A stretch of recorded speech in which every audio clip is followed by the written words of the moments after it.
शादी करके सुधर जाएगा।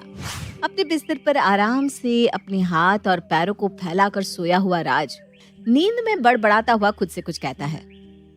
देख माँ, तेरे लिए क्या लाया तेरा बेटा। तेरे लिए अपनी पहली तनख्वाह लाया है माँ। शर्मा क्यों रही हो माँ, रख लो। ये तुम्हारे ही विश्वास का तो फल है। ये सब तेरा ही तो है माँ। माँ। राज अपने आप में ये बातें कह रहा होता है कि तभी एक उड़ता हुआ चप्पल उसके मुंह पर आकर बजता है, जिससे उसकी नींद टूट जाती है। वो उठकर चारों ओर देखता है। दरवाजे पर खड़ी अपनी माँ का गुस्से से भरा चेहरा देखकर उसे कुछ समझ में नहीं आता। वो अपनी माँ से पूछता है, तुम इतनी सुबह मुझे उठाने क्यों आई हो माँ? मंदिर जाना है क्या? अरे कुंभकर्ण, अब तो होश में आ जा। सुबह के 11 बज रहे हैं। दिन भर बस गेंडे की तरह खाता है और सोता है। अब तो बच्चा नहीं रह गया, 26 साल का घोड़ा हो गया है। जरा तो शर्म कर ले। कल को तेरी बीवी आएगी, बच्चे होंगे, उनका खर्चा कैसे चलाएगा? सोचा है कभी? जब वो बच्चा तुझसे खाना मांगेगा तो क्या कहेगा उससे? कैसे पेट भरेगा उसका? क्या मम्मी, तुम भी ना सुबह सुबह बीवी बच्चों की बातें लेकर बैठ गई। कहाँ से आएगी बीवी? कहाँ से होगा बच्चा? जो लड़का फूटी कौड़ी नहीं कमाता उसके पीछे कौन अपनी बेटी देगा? चलो जाओ, अब मुझे ना 2 घंटे और सोने दो। लौट कर इस बारे में बातचीत करते हैं। कैसा नालायक है तू। किसी ने सही कहा है, पत्थर पर सर मारो तो अपना ही सर फूटेगा। गुस्से में मनीषा दरवाजा जोर से बंद कर हॉल में जाकर अपनी फ्रेंड को फोन करती है। अरे क्या कहूँ यार नम्रता, जिंदगी खराब हो गई है। वैसे माफ करना, तुझे सवेरे सवेरे फोन कर दिया। तू अपने घर के कामों में लगी होगी ना। पर ये राज ना खून पी लेता है, क्या करूं? कहीं तो आदमी जी हल्का करेगा ना। कोई बात नहीं मनीषा, बोल क्या हुआ? बड़ी टेंशन में लग रही है। सब ठीक तो है ना? कुछ हुआ है क्या? अरे होने को क्या पड़ी है, वही रोना इसका नौकरी का। एक दिन का भी उठाना नहीं चाहता अपने हाथ से। अब स्वयं नारायण आकर थोड़ी ना तिजोरी में नोटों की गड्डी रखकर चले जाएंगे। ये उठकर कोई काम करना ही नहीं चाहता। मैं तो बोल बोल कर हार गई।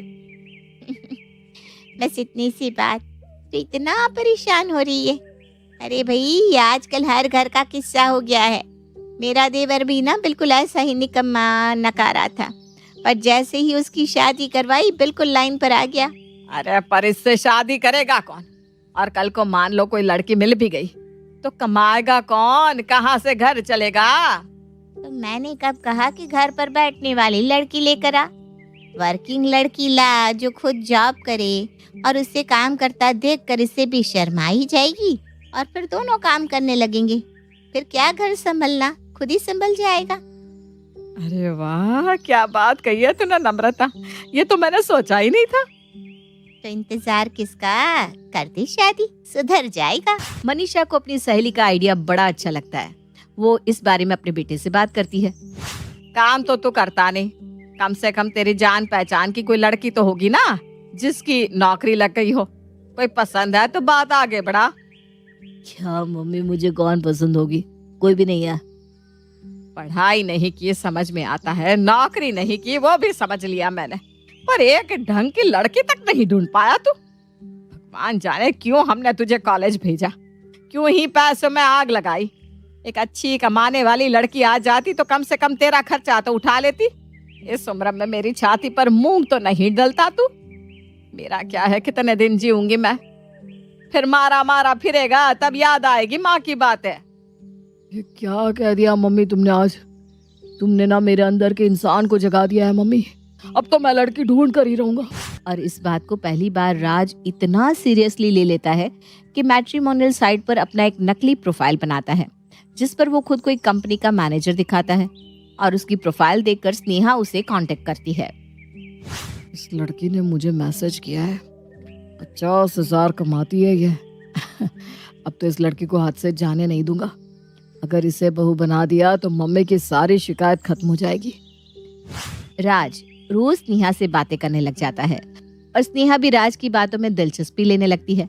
15 दिन की फोन पर चैटिंग के बाद एक दिन दोनों मिलने का प्लान करते हैं। एक बड़ी सी काले रंग की गाड़ी में स्नेहा रेस्टोरेंट के बाहर आकर उतरती है। क्या बड़ा हाथ मारा है तूने राज। ये लड़की तो हमारे घर की गरीबी ही खत्म कर देगी। अब तो मुझे अपने बुढ़ापे की फिक्र करने की भी जरूरत नहीं है। मुझे आपकी ये बात बड़ी अच्छी लगी। इतनी अच्छी हैसियत के होने के बाद भी इतने मिनिमल रेस्टोरेंट पे मिलने के लिए आपने चुना। ये सादगी मुझे बहुत भा गई। एक लंबी बातचीत के बाद मुझे जैसा लड़का चाहिए था अब बिल्कुल वैसी ही है। मुझे लगता है अब हम इस रिश्ते को आगे बढ़ा सकते हैं। और क्या था, 1 महीने बाद शादी की तारीख निकलती है। स्नेहा और राज की शादी हो जाती है। शादी के बाद लाल जोड़े में स्नेहा बहू बनकर राज के घर आ जाती है। देख लिया मनीषा, कैसे तू हर वक्त मेरे बेटे को कोसती रहती थी। आज देख 50,000 रुपए कमाने वाली बहू को लेकर आया है मेरा बेटा। वैसे बस शादी में कोई अड़चन ना हो इसलिए हमने ज्यादा जांच पड़ताल नहीं की। अब अच्छे से बताओ बहू, कहाँ काम करती हो तुम? मैं तो कोई काम नहीं करती पापा जी। काम तो राज करते, वरना 1 लाख महीने का कमाना कोई छोटी बात थोड़ी ना है।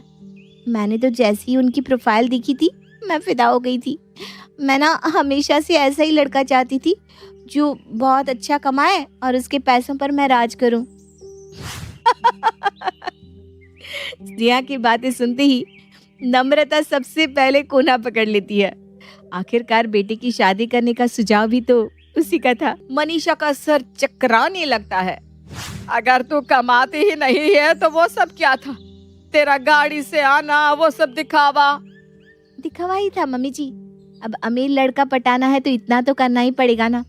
मेरा ये लहंगा भी ना भाड़े का है। राज जी जरा 10,000 दीजिए ना।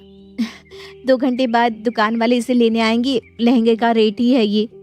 अब आपके घर की बहू की कोई बेइज्जती करे आपको बर्दाश्त थोड़ी ना होगा। आफ्टर ऑल आप इतनी बड़ी कंपनी के मैनेजर जो हैं। मम्मी ये क्या हो गया? ये मेरी शेरवानी तो खुद भाड़े की है। मुझे तो लगा था स्नेहा तुम 50,000 कमाती हो। तुम्हें बीवी बनाने के लिए तो इतना खर्चा किया हमने। अब ये सब खर्चा कौन भरेगा? मैंने तुझे कहा था मैं पुराने बक्से से निकाल कर साड़ी पहन लूंगी, पर तुझे ही इतना दिखावा करना था। मतलब तुम भी मेरी तरह निकम्मे ही हो?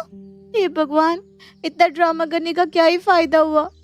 खैर, टेंशन लेकर क्या होगा। मम्मी जी आप मेरे लिए ना स्वादिष्ट नाश्ता बना दीजिए, मैं कमरे में जा रही हूँ।